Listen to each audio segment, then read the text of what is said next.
Welcome back to Tagline Films, and this is the channel that brings the latest sports news, sports news from all the sports arenas. I'm talking about football, tennis, basketball, every sports arena. And of course, this channel is sponsored by H&S Gamers. As I've told you earlier on, we are located in Makerere Onyoit Olympia Hostel. Opposite that new mosque, there's a big building. All you have to do is ask the Askari. They will direct you. If you don't find the Askari, you can ask anyone around. They will direct you to H&S Gamers. This is the home of video gaming with very many games like FIFA, games like Uncharted, Call of Duty, God of War, very many games, NBA, very many games as I've been telling you. And I just let you know, guys, I'm your host today. I'm Allan Sentongo, and with me today is Dowie. Thank you, Allan. Yes. My name is Dowie. Thank you for tuning in to our YouTube channel. Yes. We are back, and we are going to give you the latest post news. Keep tuned in, and tell a friend to subscribe also. Yes. Thank you.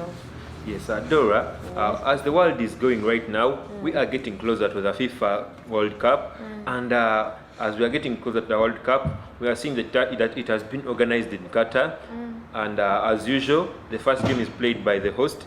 And when you look at these groups, the group stages, we are having very many groups, 8 groups, and with the organization they are having and the teams that they are having, today we are going to start with Group A. And in Group A, we are having Qatar, the organizers, with Ecuador, Senegal, and Netherlands. When you look at this group, Dora, we are having Qatar, the organizer, and when you look at this Qatar, the Qatar and their squad that they are having, you will notice that most of their players are coming from 2 teams. That is mainly Al Sadd and Al Dowie. What do you have to say about the Qatar national team? Yeah, thank you. Yes. Me, I think that the Qatar team, the fact that their team is mainly in 2 teams. So I think they have to watch out, because most of the teams in that group, yes, that their players are in Europe. You can find that for example, Senegal, yes, their players might be in 12 clubs, so football clubs. So this time around, Qatar, if their players are in 2 teams, and I think it is a worry to them, because if the players are from 2 teams, yes, it might be that they are at home, that their players are at home, and the chemistry and the connection in that team might be good, as compared to they don't need to build the connection in how they are playing, and the fact that they don't have key players, it is also a worry to their opponents, because if you're going to play a team that doesn't have key players, it means that you don't know who is you're going to focus on, the player you're going to focus on. So it is a worry to them, and I think Qatar might surprise them. The fact that they are at home, they might surprise them. Yeah, they have to watch out for Qatar. By the way, my view is also the same about Qatar. When you look at a team like that with only players from the domestic league, it gives them a very high chance of getting through to the next stage, because we are seeing players who are coming mainly from 2 teams, that is Al Sadd and Al Dowie. It means that they have a lot of connection. The chemistry between the players is very much. They are at home, and their players are playing domestically at home again. So they have to watch out. The connection is going to be there. They are going to be playing you might think that it is going to be a club. A single club. Yeah, so I'm thinking they have to watch out for them. And they really have to watch out. To be worried, I think, about Qatar. Yes. Might surprise them. Again, in that group, we are having Ecuador. Ecuador may look like a small country, but with the type of players they are having, you never underestimate them, because you are seeing Ecuador, a small country with players from Europe, mainly Europe. We are seeing players in Brighton. We are seeing players in Rio Valladolid, players in Ajax. They're having a very huge squad with players who are playing in Europe, and with their interest in European football. You can easily tell that these are good players. When you look at players like Caicedo from Brighton, a very huge performance, one of the best defensive midfielders. Then they're also having the likes of Estupinian. Estupinian, we all remember him in Villarreal. The huge performance he had against Manchester United, the performance that he had against Bayern Munich, and the performance that he has recently had against against Chelsea while playing in Brighton. You never underestimate him. Then you look at players like Palacios, as I was saying, he's playing in the Major League Soccer with the LA Galaxy. Of recent, they have been playing the MLS Cup against Philadelphia, and I had a very wonderful performance. I think he was the one who came out with a cross that was given to Gareth Bale to score the equalizer, that later on led to penalties and them winning the cup. I think I will never underestimate Ecuador, and anytime from now, we are seeing a group that is very tricky, by the way. Yeah, and the fact is that this Ecuador team, most of their players are starters in their clubs. Yes. So they have to watch out. They are actually key players, in their clubs. Yes. So they have to watch out for Ecuador also. Yes. It might surprise them because Yes. I also didn't know that they have all these players. I thought that Ecuador is a small nation. It's a small, but this time around, I'm changing my thoughts about Ecuador, and I'm thinking that Ecuador can also fight for a place. Yes, it can really fight for a place. So Netherlands and Senegal has to watch out for Ecuador again. It might surprise them. Then we are having Senegal, one of the countries that are being focused on by all the Africans. We are seeing that Senegal has I think this is one of the best Senegal squads, with the likes of Sadio Mane, Kalidou Koulibaly, Cheikhou Kouyaté, Idrissa Gana Gueye. You're talking about like the likes of Mendy. You just look at the team and you hear the names that they are being mentioned. That are being mentioned.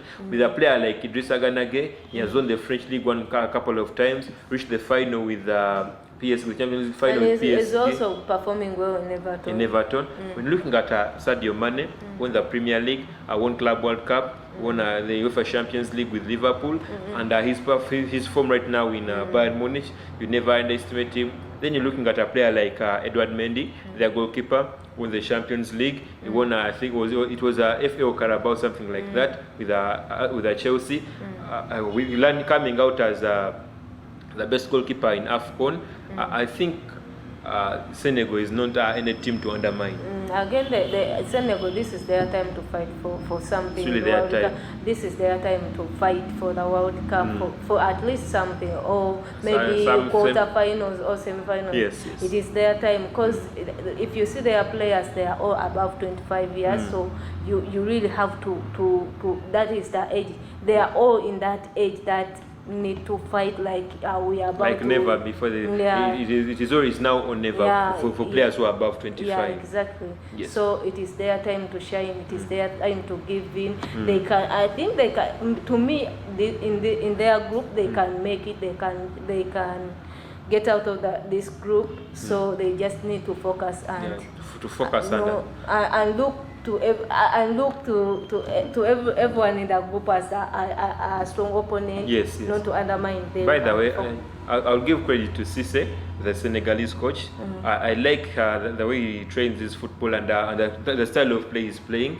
Because when you look at the way Senegal are playing, it is quite different from all the African clubs, the African countries. Because we are seeing African countries with no organization. All they'll have to do is look for that star player, which is not the case in Senegal. Because Senegal is surrounded by very many good players.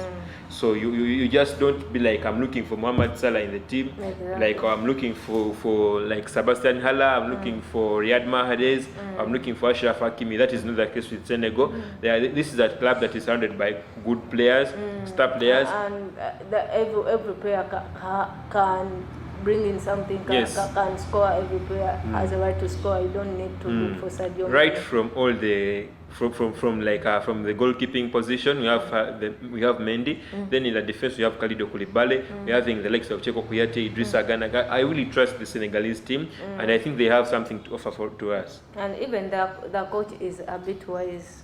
He's a very good coach. I don't know why not all like these stars who are playing football, the likes of JJ Okocha, I don't know why they're not mainly focusing on their national squads. Because when you look at Cisse, he has really done a great job with Senegal. Yeah, exactly. He has brought back the memories of when he was a player, and he is really reflecting them to the Senegalese right now. Exactly. Then we are having Netherlands. They would be a great team in this group, but managed to to my disappointment or to anything, I'm seeing them not having a very good World Cup, according to me. How do you see that? Yeah, I mean, I also think that if they are not serious, they might not even they might even stay in that group. They might not leave that group, because to me, I think they are too confident. Yeah, they are too confident. They are too confident. They think, if you look at the group there, they have Senegal, they have Ecuador, they have Qatar. They are too confident. To me, I think they are too confident that this one it is a must win. I have to get out of this group, and it might be the other way around. Because if you look at all the teams in this group, they are all focused and they have good players. By the way, when you look Netherlands is having, they have good players. They have a lot of good players. The likes of Virgil van Dijk. You're having De Vrij. You're having De Jong. These are all players. But the only thing that I'm worried about right now is the fact that most of their star players are right now a little bit going down. Their form, the likes of Virgil van Dijk, and no longer the Van Dijk that aging. they are having. They are aging. Then their captain, one of their best players, Memphis Depay, is going to miss. He has been giving out if you're looking at this, their group, all the teams that are in this group, they are playing from heart. It is the heart that is going to. So if you look at Qatar, they know they can't leave the group, but they are going to play. To show the world that we can at least have something. And I think this time around the Netherlands have to be, maybe I don't know how their coach is going to hand over to hand over this, but I think they do not have to undermine, which I think it is not possible. For them, I think that the way they are looking at the group, they know one thing, and everyone in the world just know one thing, that that's obvious case. They have to go through. They have to go through. And if you're seeing Qatar, the fact that they are at home, I think you just do not need to undermine Qatar. But again, Ecuador is a bit also prepared. Senegal, they are looking for it. So they've been yearning for it. So when you look at the Dutch team, this Netherlands team, they're having a lot of good players. The likes of Denzel Dumfries, Virgil van Dijk, Matthias Light, Nathan Ake, Julian Timber, Malasia. When you come to their midfield, the likes of Bagus, if you've been watching the Champions League, he has managed to pull out a few tricks, or one or two tricks in the Champions League. Then you're having the likes of Klaassen. These are all good players. But my worry is for them to be too confident, because everyone is looking at Netherlands to go through. They are really looking forward to progressing. And they have whatever it takes to go. They have whatever it takes. But I just hope they do not be over too confident, because if you are looking at their opponents, they are all meaning. This is the World Cup actually that doesn't have a lot of big teams. So these small teams are also looking at surprising to pull out something different. To at least reach the quarterfinals, the semi-finals, or even reach the finals. Exactly. So this is their chance to shine. So honestly, their chance to shine. Netherlands has to watch out. They have to watch out. By the way, this group is very, very funny. When you look at Qatar, people are playing from home. They have all the support. Then come to Ecuador, very good squad. Come to Senegal, same story. Then Senegal. Netherlands, huge players, a lot of history. Senegal is actually Senegal is this African country that is yearning to put up something, because African countries have not been performing well in the World Cup. So this is their chance to at least show the whole world that in Africa we also have something. So I think they can. I honestly think they can. This time around, they are not in this group to be undermined. So I also think Senegal is having something. So Netherlands has to watch out. They always have to watch out. Everyone is looking at Netherlands to go. But Dora, according to me, however much you've been saying Qatar is at home, Ecuador has good players, I honestly think that Netherlands and Senegal still hold that, they still have a huge gap away from the other two. However much they are good, but Netherlands and Senegal have a lot to prove. I agree with you to some extent, but Yes. to me, if I'm to predict this group, the one that are going to go through, I will take Qatar and Senegal. Qatar and Senegal. Okay, I will not go very much into it as we wait for the games to be played. This is all we had for you for Group A. Don't forget to subscribe to the channel, click the notification bell, tell a friend to tell a friend, and share our videos so that you don't miss any information, because the World Cup is loading and we are the right plug for you. Stay tuned. Thank you.